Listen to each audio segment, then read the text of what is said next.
क्या कभी सुभाष चंद्र बोस ने शादी की थी? अगर की थी तो किसी को मालूम क्यों नहीं चला? आज जानेंगे पूरे इस वीडियो में। ये साल था 1934 का, जब सुभाष चंद्र बोस ऑस्ट्रिया की राजधानी वियना में रहते थे। वो उस समय कांग्रेस के जाने माने नेता हुआ करते थे। उनकी 1932 सविनय अवज्ञा आंदोलन के दौरान तबीयत खराब हो जाने के कारण उन्हें यूरोप जाने की अनुमति दे दी गई, जिससे वहां पर उनका इलाज हो सके। तो वहां पर उन्हें एक यूरोपीय प्रकाशक ने द इंडियन स्ट्रगल किताब लिखने के लिए कहा। उन्हें इस किताब को लिखने में एक सहयोग की ज़रूरत थी।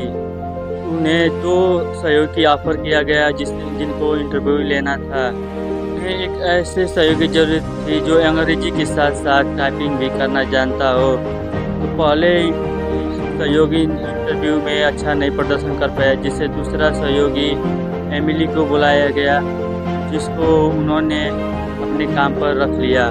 यह एमिली सेंकल उस समय 23 साल की थी, जो ऑस्ट्रिया के रहने वाली थी।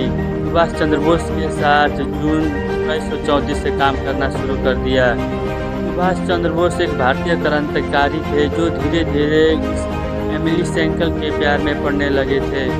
सुभाष चंद्र के बड़े भाई शरद चंद्र बोस के पोते सुगात बोस ने सुभाष चंद्र बोस के जीवन पर एक किताब लिखी है, जिसका नाम his majesty opponent Subhash Chandra Bose and India's struggle against empire है।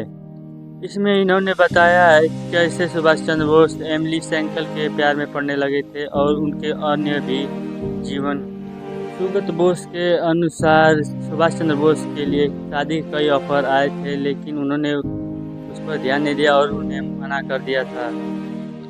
26 दिसंबर 1937 को सुभाष चंद्र बोस और एमिली सेंकल ने ऑस्ट्रिया में शादी कर ली, जिसके बारे में सिर्फ कृष्णा बोस को ही पता था। सुभाष चंद्र बोस अपने इस शादी के बारे में किसी को इसलिए नहीं बतलाना चाहते थे क्योंकि इसका असर सीधे उनके राजनीतिक करियर पर पड़ सकता था।